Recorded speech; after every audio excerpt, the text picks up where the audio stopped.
Merci, Monsieur Sirugue. Pour le groupe UMP, Madame Poletti. Madame la Présidente, Madame la Ministre, donc également au nom du groupe UMP, nous souhaitons la meilleure réussite à la nouvelle ministre, Madame Ségolène Neuville, dans des fonctions qui concernent la problématique du handicap, qui est une problématique complexe et importante. Nous avons auditionné Madame Carlotti avant les élections municipales sur l'ensemble des problèmes qui concernent le handicap et pas seulement les problèmes d'adaptabilité des bâtiments. Il serait souhaitable, je pense, que nous puissions organiser avec vous, Madame la Ministre, si Madame la Présidente le veut bien, le même type de réunion de commission pour que nous puissions ensemble aborder l'ensemble des problématiques liées au handicap. Donc voilà pour une première partie. Le président Jacques Chirac avait fait du handicap l'un des 3 grands chantiers de son quinquennat.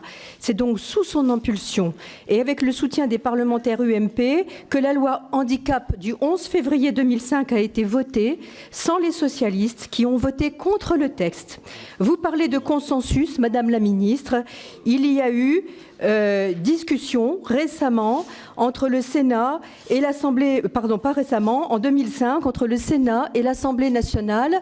Je me souviens sur le problème justement de l'accessibilité, puisque le Sénat avait repoussé les 10 années initialement prévues à 15 années, si je me souviens bien, et tous les députés avaient voulu recadrer ce délai à une période de 10 ans, considérant qu'on avait pendant ces périodes de 10 ans la possibilité d'être pédagogique.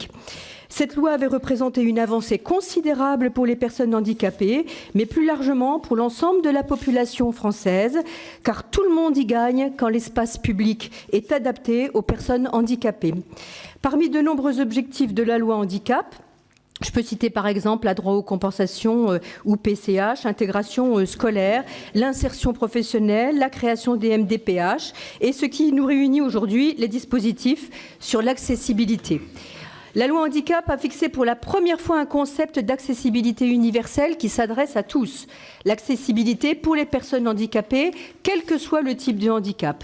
L'objectif de l'accessibilité pour 2015, pour toutes les infrastructures, n'est malheureusement à ce jour pas crédible. Vous l'avez dit, divers rapports ont souligné les avancées significatives dans tous les domaines, mais également tout ce que nous devions mettre en place pour pouvoir réussir cet objectif qui doit être malheureusement repoussé au-delà de 2015. En mars 2013, le rapport Réussir 2015 de la sénatrice Claire-Lise Campion a fait le point sur l'état d'avancement en France.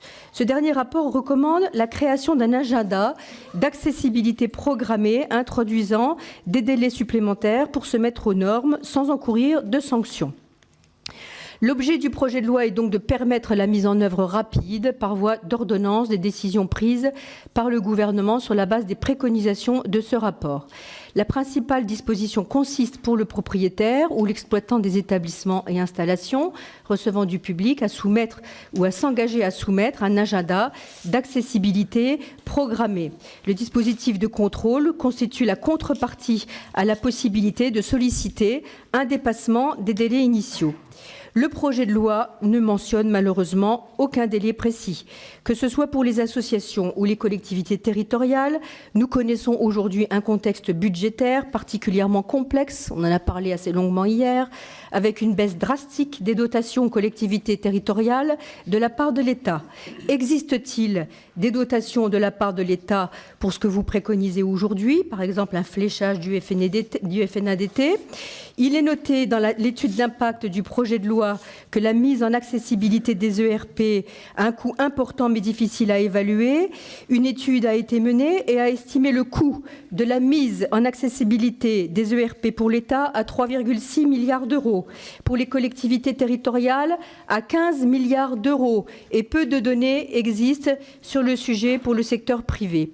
Nous pouvons donc légitimement nous interroger sur la capacité que pourront avoir les associations et les collectivités territoriales, mais d'autres aussi, nombreux dans le domaine privé notamment, à s'engager dans les investissements nécessaires.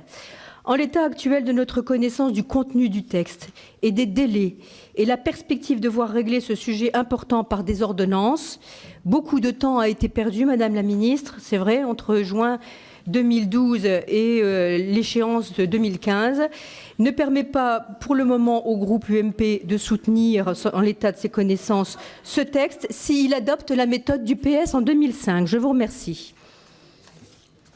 Merci Madame Poletti. 2012-2015 me paraît plus court que 2005-2012. 2 ans et demi. Que 2005-2012. 2 ans et demi. C'est ce que je vous dis. Je dis 2012-2015 est une période plus courte que 2005-2012. C'est